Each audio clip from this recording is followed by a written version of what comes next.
Graças a Deus. Irmãos, você sabe que nós estamos estudando a sexta das 7 cartas que foi enviada às igrejas da Ásia, que foi a carta enviada à igreja de Filadélfia. Eu já disse que essa é a mais amada por nós cristãos, a mais conhecida. Vamos recapitular o que vimos nos ensinos anteriores. Bem, nós já estudamos o versículo 7, dissemos que nós não sabemos quem que é o anjo daquela igreja, mas sabemos que ele envia um líder, um obreiro, um responsável, a quem Jesus envia essa carta através do apóstolo João. E Jesus se identifica como aquele que é santo, né? Nós explicamos que essa santidade de Cristo é no sentido pleno.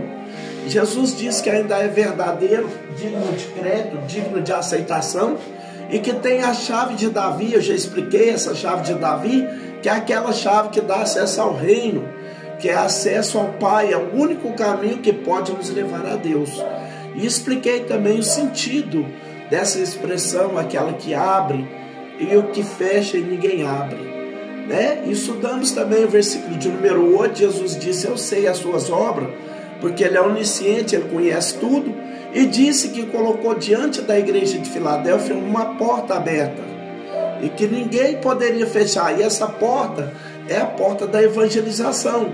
A cidade de Filadélfia era propagadora da cultura grega do passado, porque passavam muitos viajantes ali pelo fato de estar na rota imperial, e Jesus, ele disse que abriu a porta, uma porta aberta diante da igreja, para que a igreja agora anunciasse não a cultura grega, mas a mensagem do evangelho.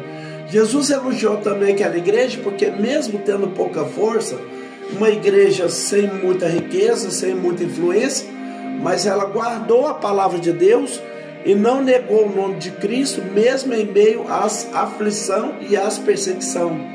Estudei ainda o versículo 9 com os irmãos, onde Jesus disse que faria daqueles que estavam na sinagoga de Satanás, aos que se dizem judeus, mas não são, mas mentem. Jesus falou que eles viessem prostrados aos pés dos cristãos e o adorassem e soubessem que Jesus amava.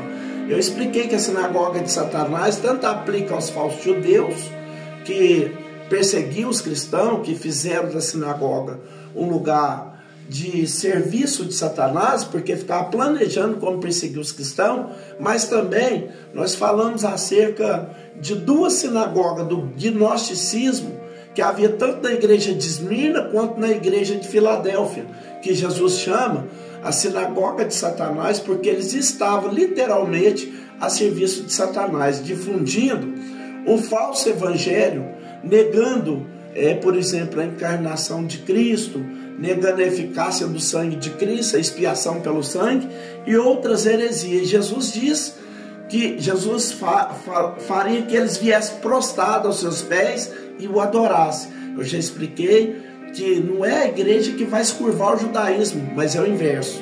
O judaísmo que vai reconhecer que Jesus Cristo é o Senhor, como aconteceu com o apóstolo Paulo, né? Eu expliquei também até o versículo de número 9. Hoje nós vamos dar continuidade a partir do versículo de número 10. Nós já recapitulamos esse versículo para que você possa situar no texto. Agora vamos dar continuidade ao estudo dessa maravilhosa carta, que é a carta enviada à igreja de Filadélfia. Vamos ver o que diz o versículo número 10. Diz assim: como guardasse a palavra da minha paciência. Muito bem, em outras palavras, o que Jesus estava dizendo é: vocês guardaram a palavra de exortação, a minha palavra de perseverança. Jesus estava dizendo: vocês me obedeceram com perseverança, apesar das perseguições. Ou seja, a igreja de Filadélfia, ela era caracterizada exatamente pelo fato de seguir a Cristo, de não desistir, de não recuar, de não voltar atrás, de não negar a Cristo, não negar a fé, não abandonar a cruz. É isso que Jesus espera de cada um de nós, que nós sejamos perseverantes, que continuemos servindo e seguindo a Cristo, mesmo em meio às adversidades, mesmo em meio às aflições, às provações dessa vida. Nós já dissemos aqui diversas vezes mas eu faço as minhas palavras, a palavra do apóstolo Paulo que diz: não me canso de dizer as mesmas letras, porque é segurança para vós. A vida cristã não nos isenta de lutas, meus irmãos, de provas, de adversidade. Seguir a Cristo não é viver uma vida tranquila, quieta e sossegada, não é ter uma vida de sombra e água fresca, muito pelo contrário. Lá em João capítulo 16, versículo 33, Jesus deixou bem claro: no mundo tereis aflições. Na segunda carta de Paulo a Timóteo, capítulo 2, versículo 3, Paulo diz a Timóteo, seu filho na fé: sofre, pois, comigo as aflições como um bom soldado de Cristo. E na segunda carta de Paulo a Timóteo, no capítulo 4, no versículo 5, Paulo diz ainda a Timóteo, seu filho na fé: suporta as aflições. Então, por incrível que pareça, as aflições, elas são necessárias à vida cristã. E talvez você pergunte: por que as aflições, as lutas, as provas, elas são necessárias na vida cristã? Eu poderia citar aqui alguns exemplos, algumas situações, algumas circunstâncias que nos faz crer, que nos leva a acreditar que as aflições, elas são necessárias na vida do crente. Primeiro, eu poderia dizer que através das aflições que o nosso caráter é aperfeiçoado, é que Deus molda o nosso caráter, que nos torna mais semelhante a Cristo. Em segundo lugar, eu poderia dizer que as aflições, ela nos proporciona profundas experiências com Deus. A tendência natural quando o crente está sendo afligido, quando está sendo perseguido, qual é? É orar mais, é buscar mais a Deus, é se aproximar mais de Deus. E isso resulta em quê? Experiência, intimidade e comunhão.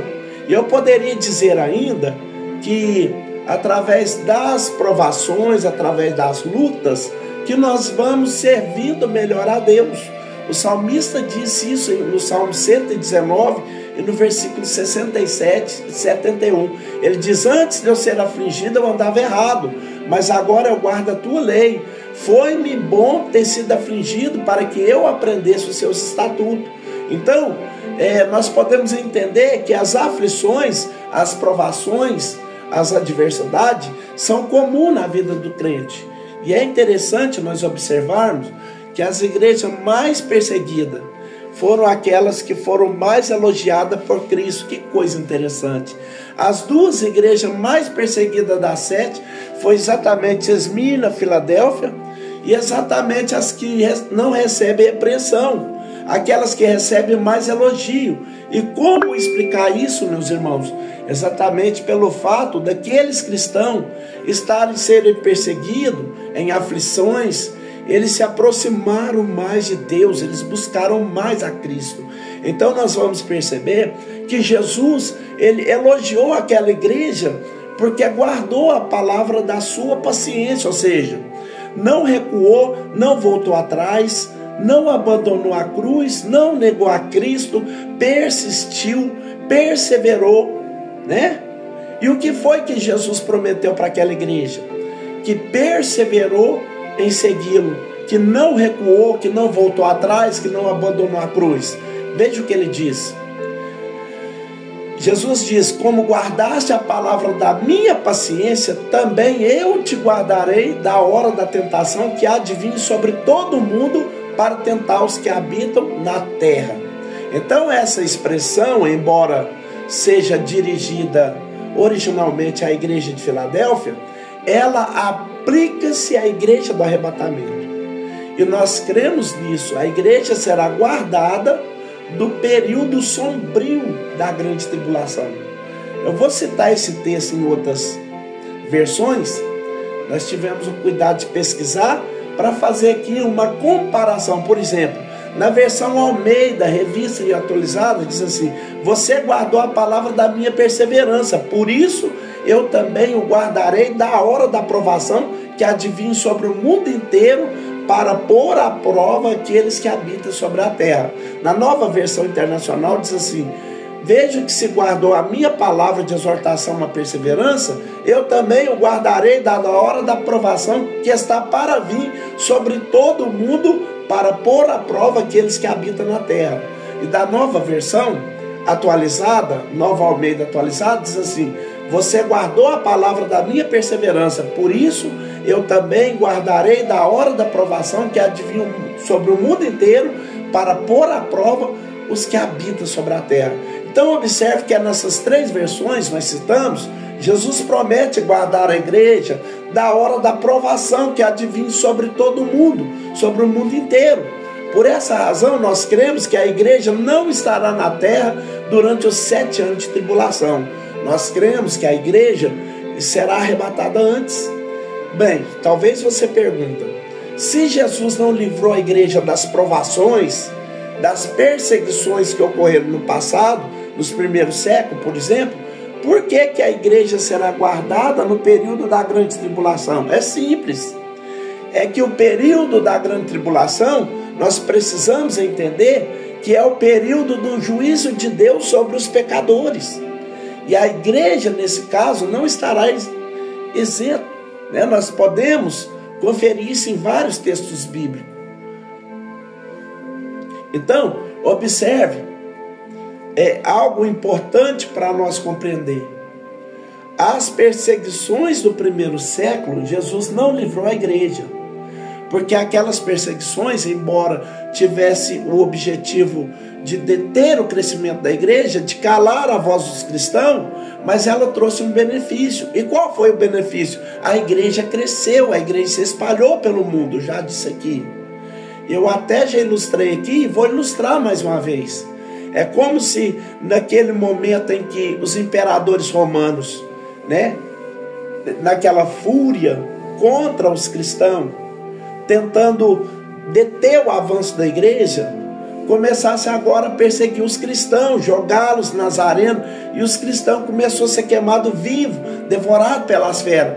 É como se os anjos de Deus estivessem ali de prontidão para vir socorrer, e Deus falasse: não, deixa. O sangue de alguns mártires serão derramados, mas através daquela morte, o que aconteceu? Os cristãos começaram a sair de Jerusalém, começaram a alcançar a Judéia, Samaria e até os confins da terra. E havia um propósito, havia um objetivo, era de fazer com que a igreja se espalhasse para o mundo. Mas a grande tribulação não. A grande tribulação é o período da ira de Deus, é diferente. Observe, por exemplo, lá em Apocalipse, que é um texto que nós vamos estudar em breve, mas eu quero ler aqui, Apocalipse capítulo de número 6, que é exatamente o capítulo onde começa o registro da grande tribulação. Veja o que diz os versículos 15 a 17, diz assim: e os reis da terra, e os grandes, e os ricos, e os tribunos, e os poderosos, e todos os servos, todo livre, se esconderam nas cavernas e nas rochas das montanhas, e dizia aos montes e aos rochedos: caí sobre nós, e escondei-nos do rosto daquele que está sentado sobre o trono, e da ira do Cordeiro, porque é vindo o grande dia da sua ira, e quem poderá subsistir? Então, o período da grande tribulação é o período da ira de Deus sobre os ímpios, sobre os pecadores, sobre os incrédulos. E é dessa ira a igreja está isenta. Paulo deixou isso muito claro, escrevendo aos Tessalonicenses, por exemplo. Se você dispõe da Bíblia aí, abra sua Bíblia e lê comigo a primeira epístola aos Tessalonicenses, capítulo 1, versículo 9 e 10. Veja que a grande tribulação é o período da ira de Deus. Eu acho que a igreja estará isenta. 1 Tessalonicenses, capítulo 1, versículo 9 e 10 diz assim: porque eles mesmos nos anunciam de nós qual é a entrada que tivemos para convosco, e como dos ídolos os convertesse a Deus, para servir o Deus vivo e verdadeiro, e esperar do céu a seu Filho, a quem ressuscitou dos mortos, a saber, Jesus, que nos livra da ira futura. Observe ainda nessa mesma epístola, agora no capítulo de número 5, E o versículo de número 10 diz assim, 1 Tessalonicenses, capítulo 5, e no versículo de número 9 diz assim, porque Deus não nos destinou para a ira. Olha que coisa interessante. Deus não destinou para a ira, mas para a aquisição da salvação por nosso Senhor Jesus Cristo. Eu poderia citar ainda um texto lá da segunda epístola de Pedro, onde o apóstolo Pedro vai falar aqui sobre algumas manifestações do juízo de Deus no passado. Segunda epístola de Pedro, capítulo de número 2, versículo de número 4 a 9. Se você dispõe de uma Bíblia, acompanhe comigo a leitura desse texto, para nós entendermos por que é que nós somos pré-tribulacionistas, por que é que nós cremos que a igreja será arrebatada antes que tenha início a grande tribulação. Segunda carta ou segunda epístola de Pedro, capítulo de número 2, versículo de número 4 a 9, diz assim, porque se Deus não perdoou os anjos que pecaram, mas havendo lançado no inferno, os entregou a cadeias de escuridão, ficando reservado para o juízo. Ou seja, os anjos que seguiram Satanás, aqueles que se rebelaram contra Deus, Deus os reservou para o juízo. Versículo de número 5. E não perdoou ao mundo antigo, ou seja, aquela geração antediluviana, mas guardou a Noé. Veja que Noé não foi destruído com aquela geração. Pregoeiro da justiça, com mais 7 pessoas, ao trazer o dilúvio sobre o mundo dos ímpios. Então veja que Deus poupou, preservou a família de Noé e da sua família, porque eles não viviam, eles não andavam como os demais moradores, como os demais homens ímpios daquela geração. Versículo de número 6. E condenou sobre versão a cidade de Sodoma e Gomorra, reduzindo-os a cinza e pondo-os para exemplo as que vivessem alento. Ou seja, Deus destruiu também a cidade de Sodoma e Gomorra. Observa a cidade, o número 7. E livrou o justo Ló, e fadado da vida dissoluta dos homens abomináveis. Ou seja, Ló não foi destruído com aquela geração, com aquelas 2 cidades. Por quê? Por qual motivo? Versículo 8. Porque este justo, habitando entre eles, afligia todos os dias a sua alma justa, pelo que via e ouvia, pelas suas obras injustas. Agora veja que Pedro diz no verso 9, assim sabe o Senhor livrar da tentação os piedosos e reservar os injustos para o dia do juízo, para serem castigados. Por isso nós cremos que a igreja não estará na terra durante os 7 anos da grande tribulação. Nós cremos que antes que venha esse período sombrio da grande tribulação, a igreja será arrebatada. Por isso que nós estamos na iminência da expectativa de que Jesus possa voltar a qualquer minuto, a qualquer instante, para vir buscar a sua igreja. Vamos reler o versículo de número 10 para nós concluirmos. Como guardasse a palavra da minha paciência, ou seja, vocês perseverarem em me servir, em me seguir, eu vou guardar vocês da hora da tentação que há de vir sobre todo mundo, para tentar sobre os que habitam na terra. Vejamos o que diz o versículo de número 11. O que diz o versículo de número 11? Eis que venho sem demora. Então observe algo interessante aí, que quando nós lemos a Bíblia Sagrada, nós vamos perceber que só ficou muito claro nos ensinos de Jesus. Jesus sempre alertou, sempre advertiu a igreja que ele poderia voltar a qualquer instante. Sempre que Jesus falou da sua vinda, nós vamos perceber essa expressão, essa frase, eis que cedo venho, eis que presto venho. E por qual motivo Jesus disse que voltaria logo? Exatamente para deixar do coração dos crentes, do coração dos salvos, essa expectativa do que o retorno de Cristo pode ocorrer a qualquer momento. Vamos conferir alguns textos bíblicos. Então, por exemplo, se você dispõe de uma Bíblia, vamos lá. Deixa eu ver. Versículo 11, nós estamos indo para o 11.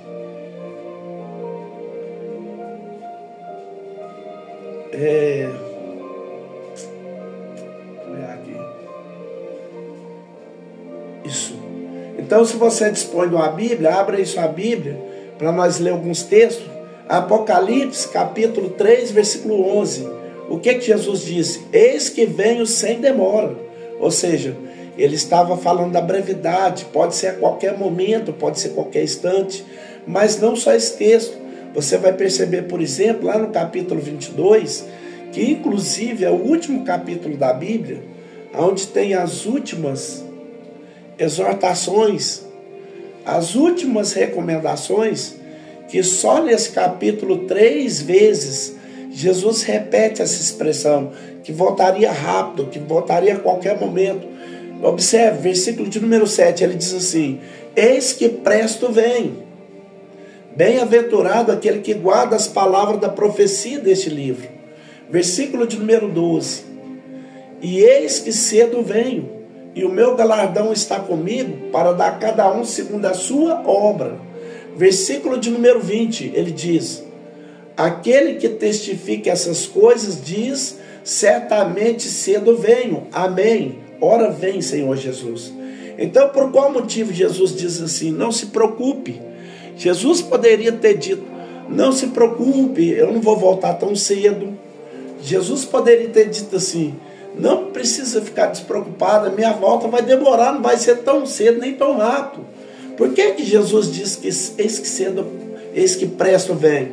Porque na verdade o desejo de Cristo é que sua noiva, sua igreja, estivesse sempre pronta, sempre preparada, sempre de alerta, sempre vigilante, na expectativa, porque o seu retorno pode ocorrer a qualquer momento ele pode voltar e pode nos levar para o reino da sua glória.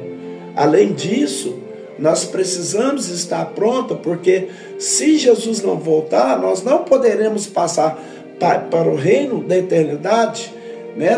Nós não poderemos atravessar a ponte. Então, o Espírito Santo, ele sempre esteve no decorrer do século, dos milênios da história da igreja, ele sempre colocando no coração de cada crente salvo essa certeza, essa convicção que o retorno de Cristo pode ocorrer a qualquer instante, para que esteja sempre pronto, sempre preparado. Inclusive, lendo a Bíblia, nós vamos perceber que o próprio apóstolo Paulo, em certa ocasião, ele chegou a pensar isso. Paulo chegou a pensar que seria arrebatado. Por exemplo, primeira epístola dos Tessalonicenses, no capítulo 4, no versículo 16 e 17, então Paulo diz assim: porque o mesmo Senhor descerá do céu com alarido, com voz de arcanjo e com a trombeta de Deus, e os que morreram em Cristo ressuscitarão primeiro. Veja o que ele diz no versículo 17: depois nós, os que ficarmos vivos. Então, o sentimento de Paulo naquele momento, qual que era? Que ele não iria experimentar a morte, que ele não morreria. A expectativa de Paulo é que ele seria arrebatado. Aí ele diz: depois nós, os que ficarmos vivos, seremos arrebatados juntamente com ele nas nuvens, e aí quando encontra o Senhor dos ares, e assim estaremos para sempre com o Senhor. Ainda na primeira carta aos Coríntios, capítulo 15, e o versículo 51, Paulo diz assim, outra ocasião que Paulo, ele deixa claro essa expectativa, de que ele poderia nem morrer, poderia ser arrebatado. Ele diz assim: eis que vos digo um mistério, na verdade nem todos morreremos. Ou seja, nem todos nós vamos morrer. É como Paulo tivesse essa expectativa de que não morreria, mas que seria arrebatado. Agora é claro que quando nós falamos que nós devemos estar prontos, preparados, vigilantes, porque Jesus pode voltar a qualquer momento, é claro que nós não podemos esquecer que temos dupla cidadania. É claro que nós não vamos viver uma vida irresponsável. Por exemplo, um jovem não vai dizer assim: eu não vou estudar, eu não vou trabalhar porque Jesus vai voltar. Não, não posso fazer isso, porque nós não sabemos a hora que Jesus vem. Jesus pode voltar daqui a 1 minuto, mas ele pode voltar daqui a 1 ano, uma década, um século, a gente não sabemos quanto, mas devemos estar sim preparados, exercendo a nossa dupla cidadania. Então, como cidadão da terra, nós estudamos, nós trabalhamos, nós pensamos no futuro, mas também como cidadão do céu, como cidadãos celestiais, a Nova Jerusalém, nós vivemos nessa expectativa de que Jesus pode vir nos buscar a qualquer momento. Vamos voltar para o texto. Aí Jesus diz: eis que venho sem demora, guarda o que tens, para que ninguém tome a sua coroa.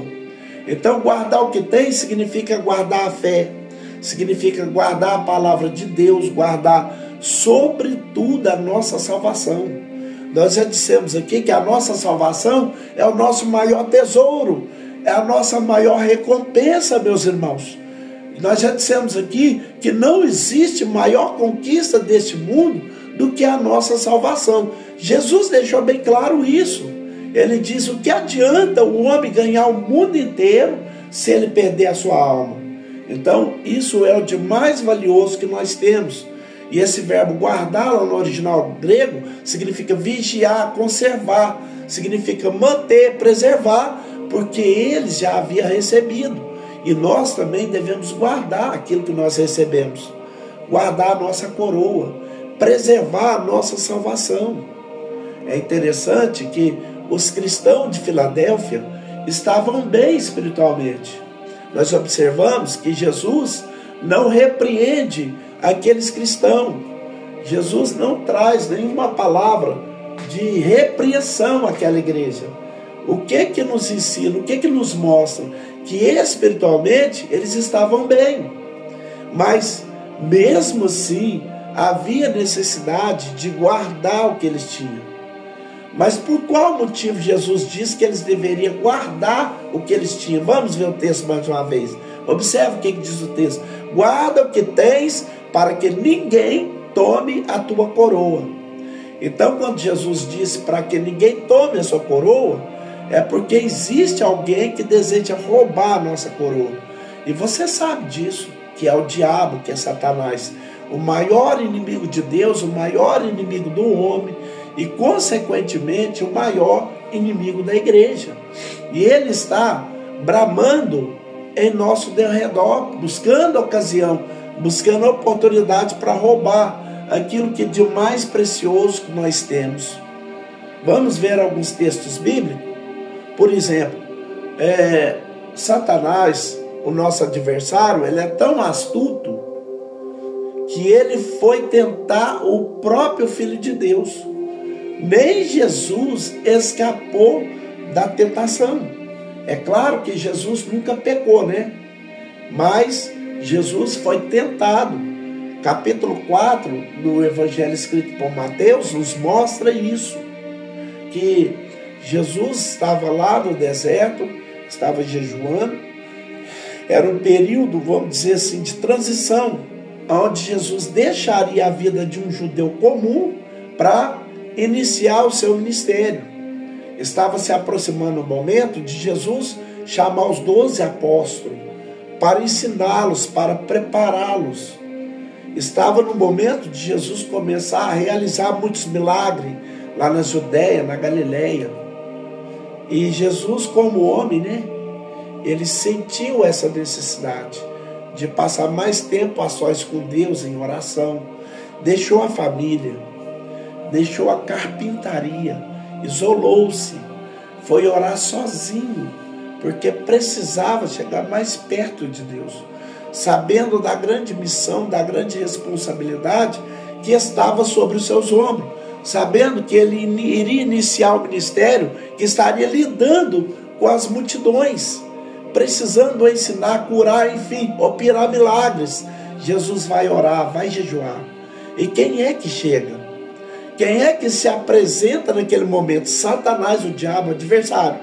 Poderia ter respeitado Jesus, que era o Filho de Deus, mas nem Jesus estava livre da tentação. Então nós vamos perceber, quando nós lemos o capítulo 4, no versículo 1 a 11, do Evangelho escrito por Mateus, que Satanás fez 3 investidas, tentou colocar dúvida no coração de Jesus. Então, primeiro diz a Jesus: se tu és o Filho de Deus, torna essas pedras em pães.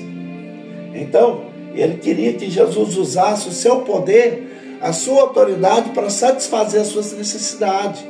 Que Jesus está com fome. Jesus disse, nem só de pão viverá o homem, mas de toda palavra que procede da boca de Deus. Jesus usou a palavra para vencer a tentação. Depois, ele levou Jesus para o pináculo do templo, e claro, nós não acreditamos que Jesus tenha ido literalmente com Satanás ao pináculo do templo, mas é em pensamento, porque a tentação pode vir também através de pensamento. Ele induziu Jesus, porque tu não atira do pináculo do templo, porque está escrito. Satanás, ele usa a Bíblia de forma deturpada, ele usa uma profecia para dizer a Cristo que está escrito que os seus anjos darão ordem ao teu respeito. Por que tu não atiras? Todo mundo crê, todos vão acreditar que tu és o Cristo, o Messias. Aí ele diz, está escrito também, não tentará o Senhor teu Deus. Depois ele faz a terceira investida. E essa eu quero te mostrar, capítulo de número 4, versículo de número 9. Ele diz assim, versículo 8, ele diz assim, transportou o diabo um monte muito alto, e mais uma vez, eu quero repetir essa informação, cremos que Jesus não saiu do deserto, ele não saiu seguindo Jesus para lugar nenhum, jamais o Filho de Deus faria isso, mas em pensamento faria que Jesus pensasse nessa cena, e mostrou todos os reinos do mundo e a glória deles, e disse-lhe, tudo isso te darei, se prostrado me adorares. É como se Satanás dissesse a Jesus, Jesus, por que se preocupar com as obras? Eu posso te dar fama, riqueza, posso te dar glória. O que o homem precisa eu posso dar. Se você me adorar, era essa investida.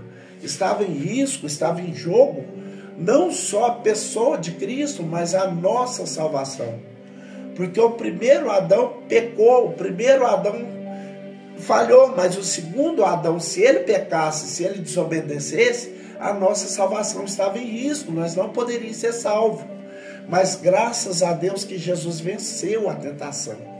Jesus disse, vai Satanás, porque está escrito que só a Deus adorará e só a ele servirá. Então esse é o adversário que está buscando uma ocasião, uma oportunidade para roubar aquilo que é de mais precioso. Veja o que Jesus disse acerca de Satanás, claro, não de forma explícita, mas de forma implícita, nós entendemos isso? Lá em João capítulo 10, versículo 10, você conhece esse texto. Capítulo 10 de João, o texto que Jesus se apresenta como bom pastor. E Jesus diz, capítulo 10, versículo 10, o ladrão vem senão a roubar, a matar e a destruir. Então essa era a função do ladrão. E essa aqui, de forma figurada, nós podemos entender de forma metafórica, que está falando de Satanás também. Que Satanás veio para matar, roubar e veio para destruir.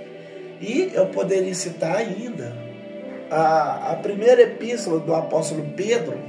Nós vamos perceber no capítulo 5, no versículo de número 8. Vamos ver o que o apóstolo Pedro diz. Já citei esse texto, mas vamos. Primeira epístola de Pedro 5:8 diz assim: sede sóbrio, vigiai, porque o diabo, o vosso adversário, anda ao redor, bramando como leão, buscando brecha quem possa dragar. Satanás, ele está como o ladrão, buscando oportunidade para roubar o nosso maior tesouro, que é a nossa salvação. É por isso que Jesus disse: guarda o que tens, para que ninguém tome a tua coroa. Vamos voltar para o texto mais uma vez. Eis que venho sem demora, ou seja, esteja pronto, esteja alerta, esteja vigilante, esteja esperando que eu possa voltar a qualquer momento. Mas Jesus diz: guarda o que tem, para que ninguém tome a sua coroa. Então, como eu sempre disse aqui, essa carta, embora tenha sido escrita pela igreja de Filadélfia, mas ela aplica a cada um de nós. O que foi que nós recebemos? O que é de mais valioso, de mais precioso que Cristo nos entregou? Alguém querendo roubar, alguém querendo furtar, e há uma responsabilidade individual. Observe que coisa interessante, Jesus diz: guarda o que tens. Isso fala da nossa responsabilidade pessoal. da nossa responsabilidade individual, de não negligenciarmos, de não sermos descuidados com aquilo que recebemos de Cristo. E eu me refiro, claro, à nossa salvação, que é o nosso maior tesouro, o nosso maior galardão, a maior recompensa, a maior dádiva. Mas eu posso dizer que dentro dessa salvação também está incluso outras bênçãos que Deus nos deu, que Cristo nos entregou. Nós poderíamos dizer, por exemplo, falando da igreja de Filadélfia, que era uma igreja que tinha uma missão. Qual era a missão? De evangelizar o mundo. Observe o que Jesus disse: eu pus diante de ti uma porta aberta. O que era essa porta aberta? A porta da oportunidade para a própria evangelização. Então havia uma missão entregue a essa igreja. Jesus esperava que aqueles crentes, mesmo sendo uma igreja no sentido material, uma igreja sem muita influência, porque Jesus disse, mesmo tendo pouca força, era uma igreja que não era rica, que não era abastada, que não tinha muita influência, mas tinha uma recompensa, tinha um tesouro, tinha uma coroa, tinha uma missão, tinha uma porta aberta. Que porta era essa? A porta da evangelização. E como nós podemos aplicar isso na nossa vida? Além da nossa salvação, além da nossa coroa, que é o de mais valioso que nós já recebemos, existem outras bênçãos, outras portas que foram abertas, que Cristo nos entregou. E há uma missão, uma responsabilidade individual que nós não podemos negligenciar na fé. Nós não podemos vacilar para nós não perder aquilo que é de mais valioso, que é de mais precioso que Cristo nos entregou. Nós poderíamos citar aqui alguns exemplos de pessoas que não vigiaram, que não foram vigilantes, que não guardaram a sua coroa e perderam. Nós poderíamos falar de Judas Iscariote. Quem não se lembra desse homem que foi chamado por Jesus para segui-lo, que teve o privilégio? Judas Iscariote foi chamado de apóstolo. Foi um dos 12 que ouviu os sermões, ouviu as parábolas, ouviu os ensinos do mestre, ele viu os milagres. Judas Iscariote viu quando Jesus aquietou o vento e o mar. Ele viu quando Jesus, por 2 ocasiões, ele pegou o pão e o peixe e ressuscitou os mortos, curando os enfermos. Mas o que foi que aconteceu? Ele permitiu que o seu coração enganoso, né? Porque a Bíblia diz que enganoso é o coração do homem. Ele pensasse numa oportunidade de ganhar dinheiro, traindo a Cristo, vendendo Jesus por algumas moedas de prata. E o que aconteceu? Ele perdeu tudo. Ele perdeu não só as moedas de prata, porque ele jogou fora, depois se arrependeu, mas ele perdeu o de mais valioso que ele tinha, que era a sua salvação. Paulo fala ainda de outro obreiro, na sua segunda carta, escrita a Timóteo, no capítulo 4 e no versículo de número 3. Paulo fala de outro obreiro, capítulo de número 4, versículo 10. Paulo diz assim: porque Demas me desamparou amando o presente século e foi para Tessalônica. É o outro exemplo de alguém que era obreiro, que era cooperador da obra de Deus, que estava auxiliando Paulo. Mas o que aconteceu? Ele não guardou a sua coroa. Ele não preservou aquilo que ele havia recebido. E tudo nos leva a crer, não temos mais registro do que aconteceu com Demas, mas tudo indica que ele perdeu a sua salvação. Nós cremos, e você sabe disso.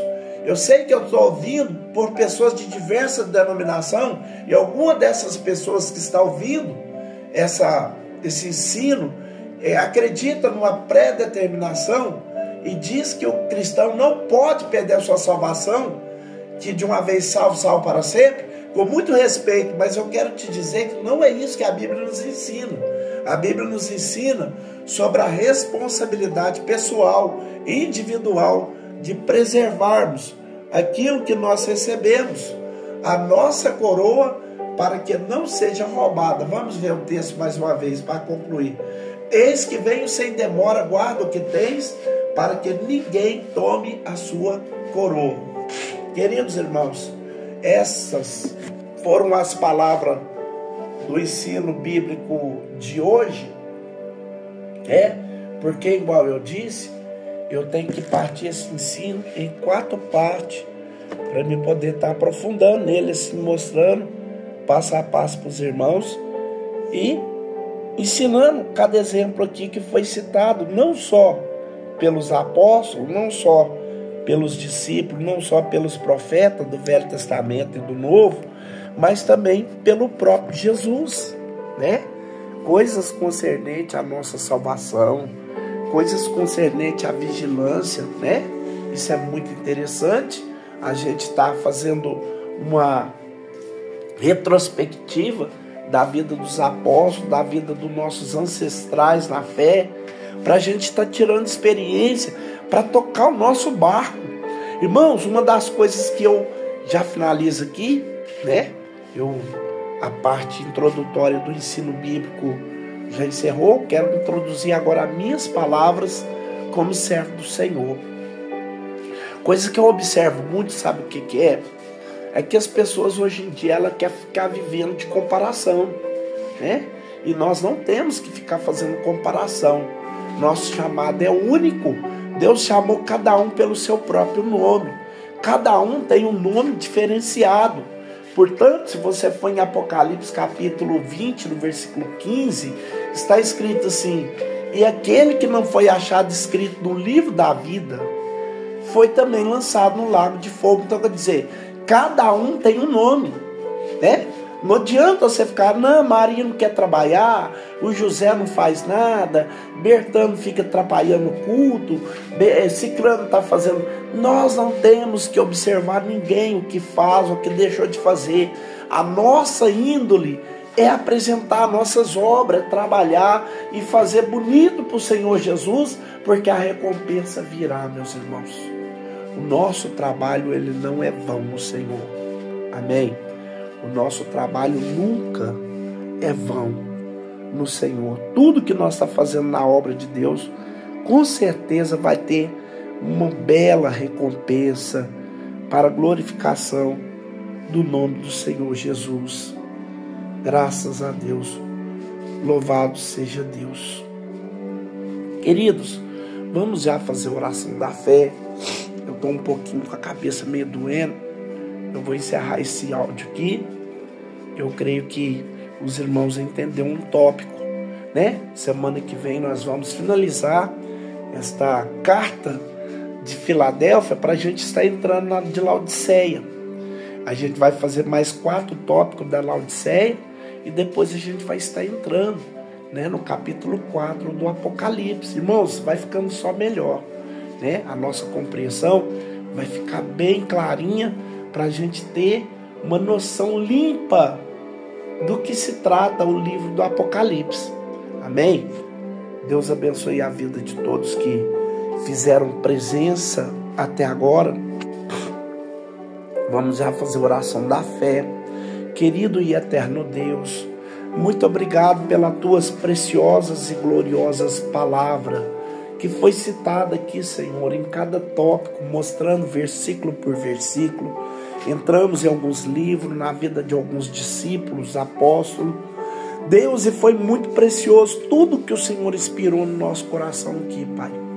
Que o Senhor possa continuar inspirando essa palavra no coração dos participantes, que está até agora inserido neste culto, que não desanimaram, né, que não desfaleceram. Porque, meu Deus, muitas pessoas não gostam de ouvir ensinamento, né? Porque ensinamento às vezes é cansativo, mas é um remédio, uma vitamina que nós devemos fazer uso contínuo. Nós não podemos parar de viver o Evangelho e ensinar ele para o nosso próximo, porque a tua palavra diz através do apóstolo Paulo: crescei na graça e também no conhecimento, que é na oração e que é no ensino da tua palavra, meu Deus. Muito obrigado, Senhor. Prepara o nosso coração para daqui a pouco estar entrando na oração das 23 horas. Muito obrigado. Fica conosco e enche a nossa vida da tua presença, em nome do Senhor Jesus. Que a graça do nosso Senhor Jesus Cristo, o amor de Deus e as doces consolações do Espírito Santo esteja com todos e toda a igreja diga amém. Amém. Paz do Senhor Graças Jesus. a Deus. A paz do Senhor Jesus a todos. Paz do Senhor Jesus para todos. A paz do Senhor Jesus para todos. Amém. A paz do Senhor Jesus a todos.